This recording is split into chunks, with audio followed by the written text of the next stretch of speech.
আমার প্রিয় ছাত্রছাত্রীবৃন্দ, WB smart এডুকেশনে তোমাদের সবাইকে আমি স্বাগত জানাই। দশম শ্রেণীর যে তোমাদের মডেল অ্যাক্টিভিটি টাস্ক দিয়েছে তার পার্ট 3 আজকে আমরা সলভ করার চেষ্টা করব এবং সুন্দরভাবে বোঝার চেষ্টা করব। চলো শুরু করা যাক। দেখো, তোমাদের যে অ্যাক্টিভিটি টাস্কের পার্ট 3 দিয়েছে তার যে প্রথম কোশ্চেনটা রয়েছে সেটা একটা উপপাদ্য। তাহলে সেই উপপাদ্যটা দেখো কি বলেছে, যুক্তি দিয়ে প্রমাণ করো যে বৃত্তস্থ চতুর্ভুজের বিপরীত কোণগুলি পরস্পর সম্পূরক। তোমরা এই উপপাদ্যটা তোমাদের বইয়ে পেয়ে যাবে, তাই আর আমি এই উপপাদ্যটা করে সময় নষ্ট করছি না। তোমাদের বইয়ে কত পেজে পেয়ে যাবে এবং কত নম্বর উপপাদ্য সেটা আমি এখানে লিখে দিচ্ছি। এটা হচ্ছে 38 নম্বর উপপাদ্য, 33 নম্বর উপপাদ্য এবং এর পেজ নাম্বার হলো 164 পেজ। এখান থেকে তোমরা দেখে নেবে। যদি তোমাদের এই উপপাদ্যটা বুঝতে কোনো প্রবলেম হয় অবশ্যই কমেন্ট করে জানাবে, আমি তাহলে এর জন্য আলাদা করে একটা ভিডিও বানিয়ে দেবো বা তোমাদের বুঝিয়ে দেবো। চলো পরের কোশ্চেনে যাওয়া যাক। দেখো পরের কোশ্চেন কি রয়েছে। পরের কোশ্চেনটা খুবই ইম্পর্টেন্ট তোমাদের জন্য। যদি মাধ্যমিক পরীক্ষা যখন হবে 2022 সালে বা টেস্ট পরীক্ষায় এই ধরনের কোশ্চেন আসে, 2 মার্কের আসে জ্যামিতির থেকে। দেখো কি বলা আছে দুটি বৃত্ত পরস্পরকে সি ও ডি বিন্দুতে ছেদ করে এবং ধরো এখানে আছে ডি ও সি বিন্দুগামী দুইটি সরল রেখা, যে বিন্দুতে ছেদ করবে সেই বিন্দুগামী। দেখো আমি এখানে ছবিটা এঁকেছি এবং তোমাদের কোশ্চেনেও ছবিটা আঁকা থাকবে।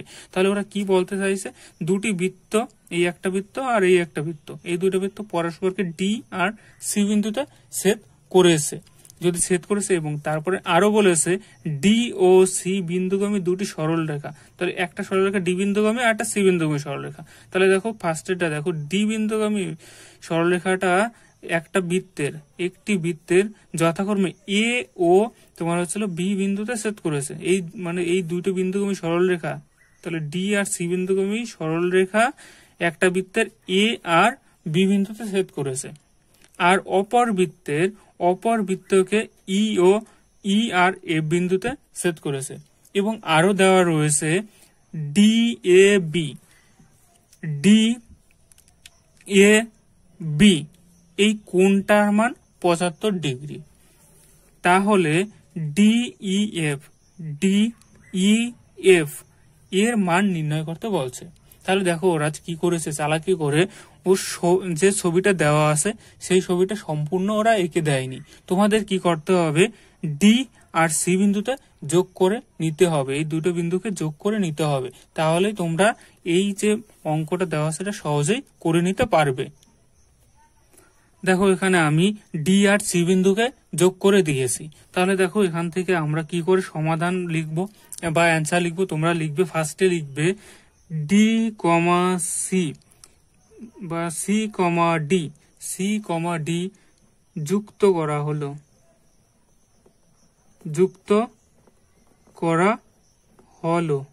তাহলে দেখো এই দুটোকে যদি যুক্ত করো তাহলে দেখো দুই বৃত্তে দুটো তোমরা বৃত্তস্থ চতুর্ভুজ পেয়ে গেছো। বৃত্তস্থ চতুর্ভুজ কি, যেটা বৃত্তের মধ্যে অবস্থিত চতুর্ভুজ। দেখো তাহলে ফার্স্টে এই যে বৃত্তটা, এই বৃত্তের চতুর্ভুজ বৃত্তস্থ চতুর্ভুজ এ বি সি ডি, আর আবার এই বৃত্তস্থ চতুর্ভুজ সি ডি ই এফ।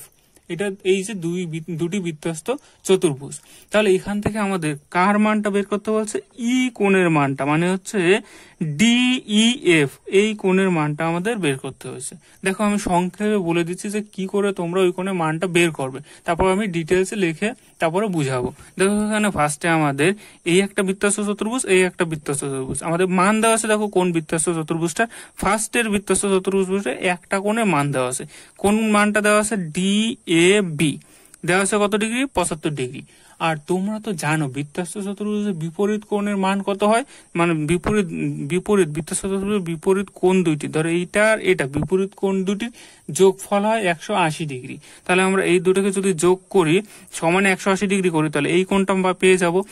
আর এখান থেকে দেখো পরবর্তীতে যদি এটা এঁকে নাও, এটা যদি তোমরা এঁকে নাও তাহলে দেখো এটা কি, বি সি ডি আর এফ। তাহলে এটা কি হয়, এটা হচ্ছে একটা সরল রেখা আর একটা কোণ। এর যদি তোমরা সি এর মানটা যদি পেয়ে যাও তাহলে এই মানটাও তোমরা পেয়ে যাবে। তাহলে এখান থেকে দেখো অপর বৃত্তস্থ চতুর্ভুজের DCF এর কোণের মানটা পেয়ে যাবে। এই কোণের মানটা যদি তোমরা পেয়ে যাও তাহলে সেখান থেকে তোমরা আবার এই কোণটা আর এই কোণটা এর দুটো কি বৃত্তস্থ কোণ, বৃত্তস্থ কোণের যোগফল 180 ডিগ্রি, সেখান থেকে তোমরা ই কোণের মানটা পেয়ে যাবে। চলো আমি করে দিচ্ছি। তাহলে ফার্স্টে আমরা কি করেছি, সি আর ডি কে যুক্ত করা হলো। এবার এ বি সি ডি একটি বৃত্তস্থ চতুর্ভুজ, বৃত্তস্থ চতুর্ভুজ।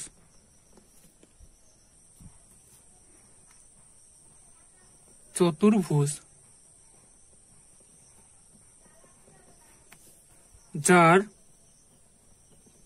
কি দেওয়া আছে, কোণ DAB সমান 75 ডিগ্রি। অতএব দেখো এখান থেকে যেহেতু আমরা জানি বৃত্তস্থ চতুর্ভুজের বিপরীত কোণ দুটির যোগফল 180 ডিগ্রি, তাহলে অতএব এখান থেকে আমরা কি করব, কোণ DAB যোগ কোণ BCD সমান 180 ডিগ্রি। আর আমাদের এখানে DAB এর মান কত, 75 ডিগ্রি, সেটা এখানে বসিয়ে দিলাম। 75 ডিগ্রি প্লাস কোণ BCD সমান 180 ডিগ্রি। এটা যদি ও পাশে যায় তাহলে তোমরা বিয়োগ করে নেবে, দেখবে কত হয়। BCD সমান হয়, দেখো এখান থেকে এটা এই পাশে যায় তাহলে বিয়োগ হবে, এই পাশে প্লাস আছে তাহলে যদি সমানের ওই পাশে যায় তাহলে মাইনাস হবে, তাহলে এখানে 75 ডিগ্রি মাইনাস যাবে, তাহলে কত হয় 105 ডিগ্রি। অতএব আমরা দেখো এই কোণের মানটা পেয়ে গেছি BCD। এবার আমরা দেখো এইটুকু এখান থেকে এই যে সরল রেখাটা থেকে আমরা DCF এই কোণটার মানটা আমরা বের করে নেব। তাহলে সেটা আমরা কিভাবে লিখব, BCF হলো একটি সরল রেখা,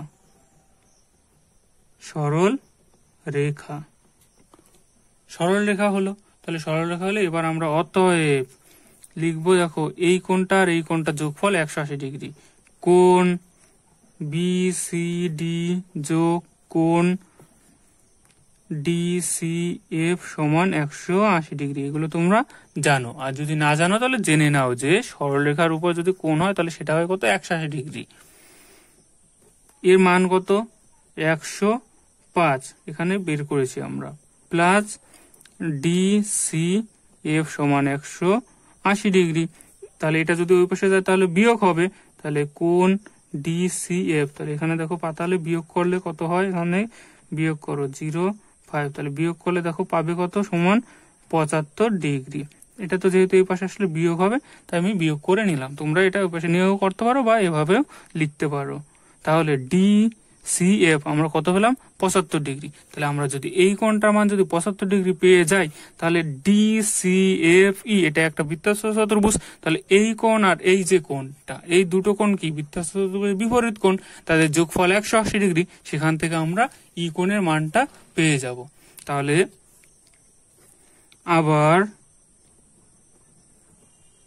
আবার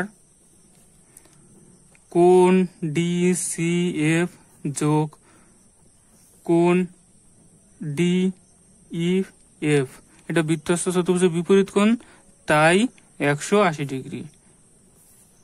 DCF এর মান 75 ডিগ্রি প্লাস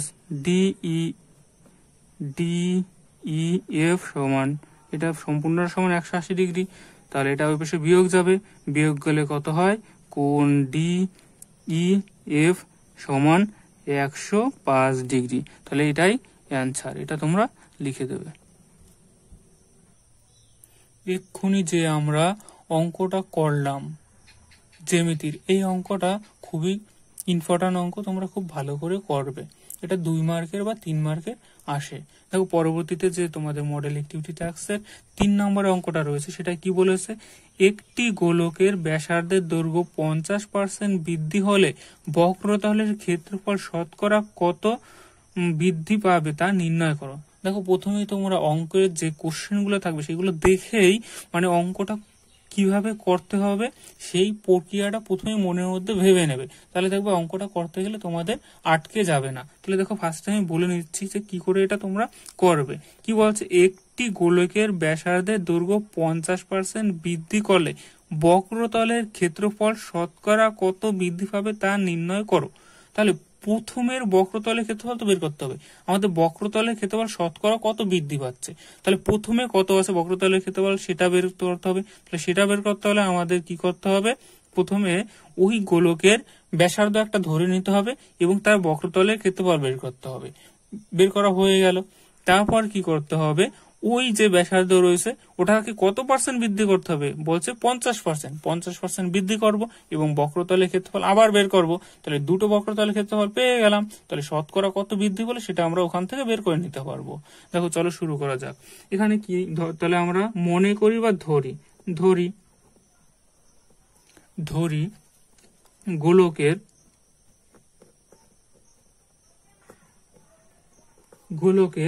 ব্যাসার্ধ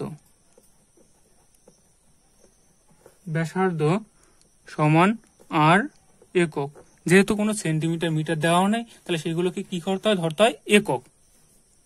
অতএব গোলকের বক্রতলের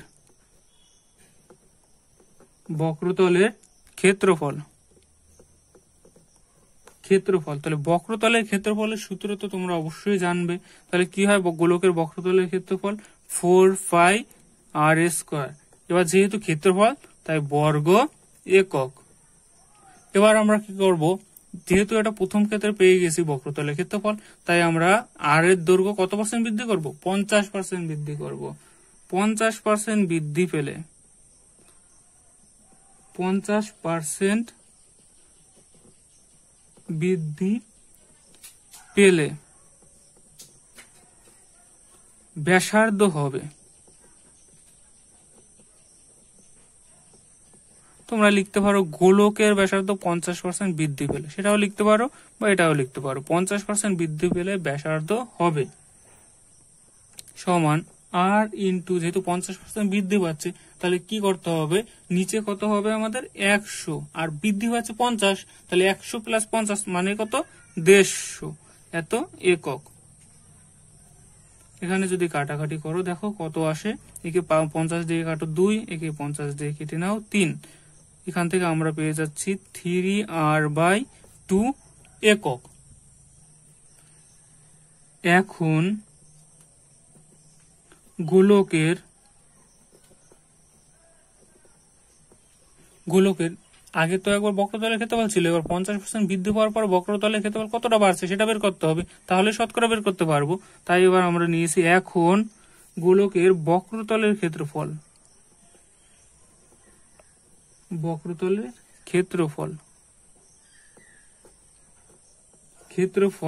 সমান সূত্র কি, 4πr² বর্গ একক।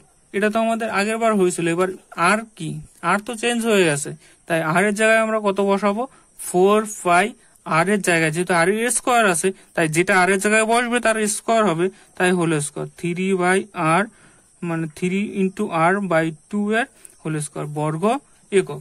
এখান থেকে দেখো 4π আর 3 এর স্কোয়ার আর এর স্কোয়ার, দেখো স্কোয়ার হোল স্কোয়ার যেহেতু রয়েছে তাই সবগুলোর স্কোয়ার হবে। এখানে 3 এর স্কোয়ার করলে কত হয় 9, আর এর স্কোয়ার করলে কত হয় আর স্কোয়ার, আর 2 এর স্কোয়ার করলে কত হয় 4, এখান থেকে 4 কাটা যাবে। তাহলে এখানে আমাদের কত থাকে 9π আর এর স্কোয়ার।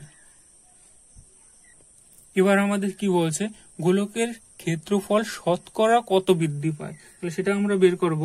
গোলকের ক্ষেত্রফল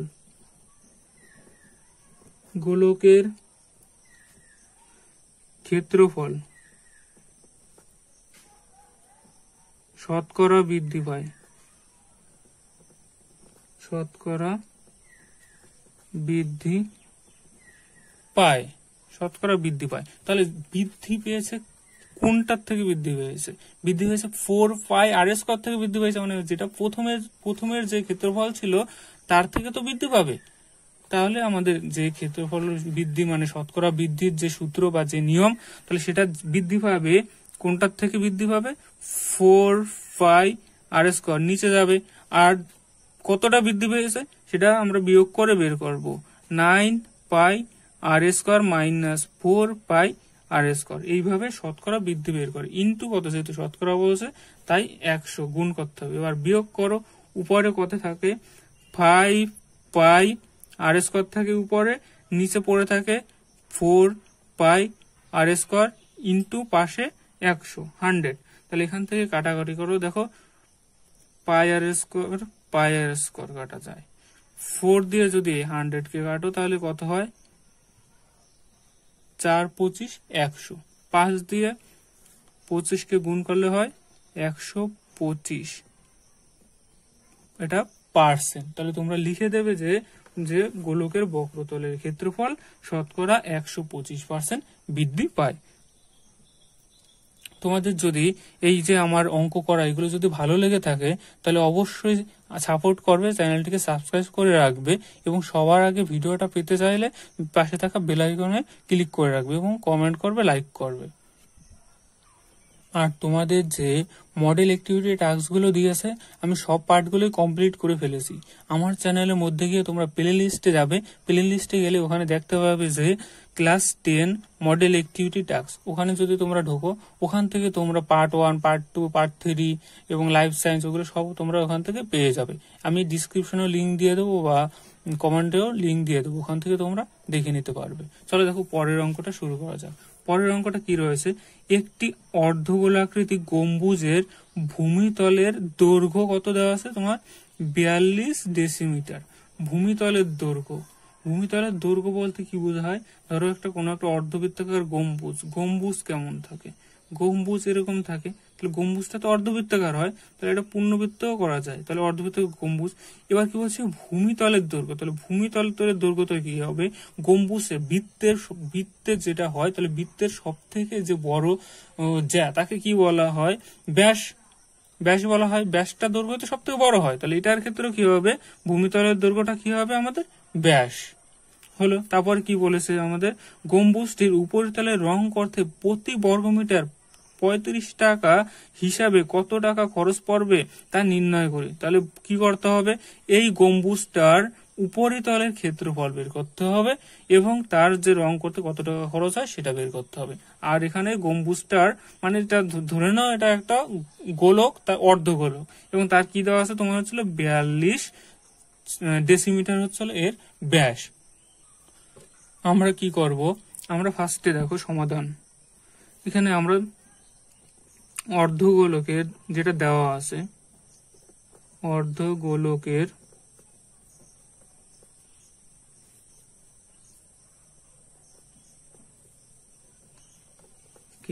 অর্ধগোলকের ব্যাসার্ধ, ব্যাস দেওয়া আছে, আমরা ব্যাসার্ধ বের করে নিচ্ছি, একবারে বেশি লিখছি না। ব্যাসার্ধ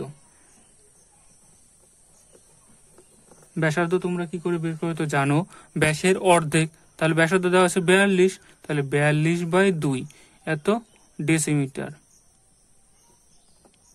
ডেসিমিটার সমান কত হয় 21।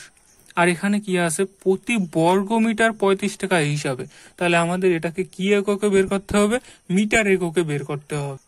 তাই আমরা এটাকে কি করে নেব, মিটারে প্রকাশ করে নেব। তাহলে দেখো কিলো, হেক্টর, ডেকা, মিটার, ডেসি, সেন্টি, মিলি, তাহলে কিলো, হেক্টর, ডেকা, তারপর হচ্ছিল মিটার, ডেসি, সেন্টি, মিলি, তাহলে কয় ঘরে পার্থক্য আছে তোমাদের ছিল, 1 ঘরে পার্থক্য। তাই আমাদের কত দিয়ে ভাগ করব, 10 দিয়ে ভাগ, তাহলে কিসে চলে যাবে আমাদের, মিটারে।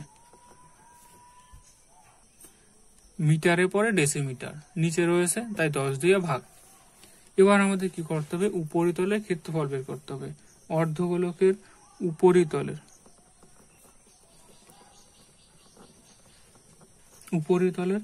যেহেতু উপরে রং করতে হবে তাই উপরিতলের ক্ষেত্রফল বের করতে হবে। উপরিতলের ক্ষেত্রফলের সূত্র কি, অর্ধগোলকে মানে হচ্ছে যেটা বৃত্ত আর কি, এটা হচ্ছে অর্ধগোলকে বৃত্ত আকারে আছে, সেটা কি করতে হবে, উপরিতলের ক্ষেত্রফল, সেটা কি হবে 2πr² বর্গ মিটার।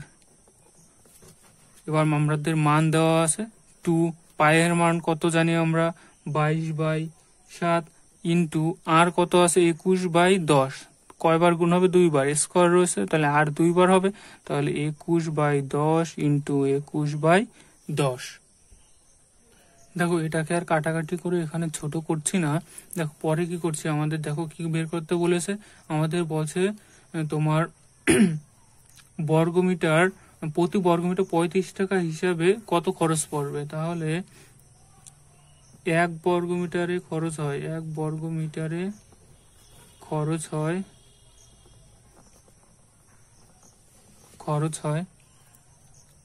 35 টাকা। এই প্রজেক্টগুলো তোমাদের করে মানে এই মডেল অ্যাক্টিভিটি টাস্কগুলো করে হয়তো তোমাদের স্কুলে জমা দিতে হবে, তাই তোমরা সুন্দর করে ফ্রেশ করে খাতায় করে নেবে। 1 বর্গমিটারে খরচ হয় 35 টাকা, অতএব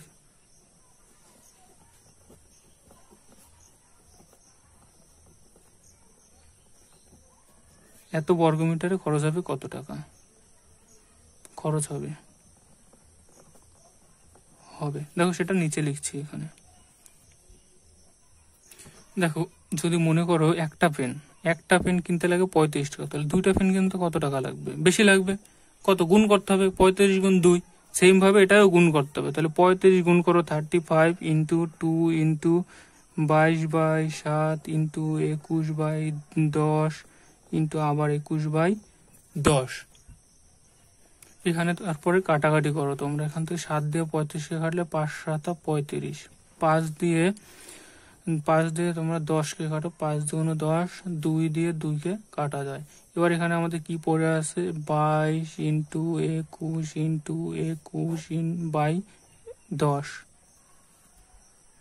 দেখো তারপরে এখানে দেখো একে 2 দিয়ে কাটা যায়, একে 2 দিয়ে কাটা যায়, আর কাটছি না কারণ কি নিচে শূন্য থাকলে তোমাদের দশমিক আকারে বসাতে সুবিধা হবে।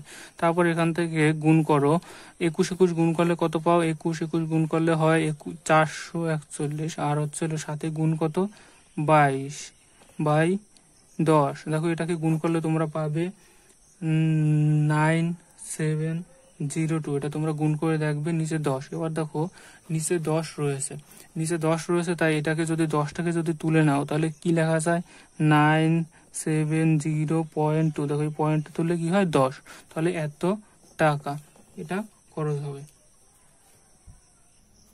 এটাকে যদি তোমরা সম্পূর্ণ আকারে টাকায় লিখতে চাও তাহলে খরচ হবে কত টাকা 970 টাকা, 0.2 আছে মানে 20 পয়সা। Thanks for watching.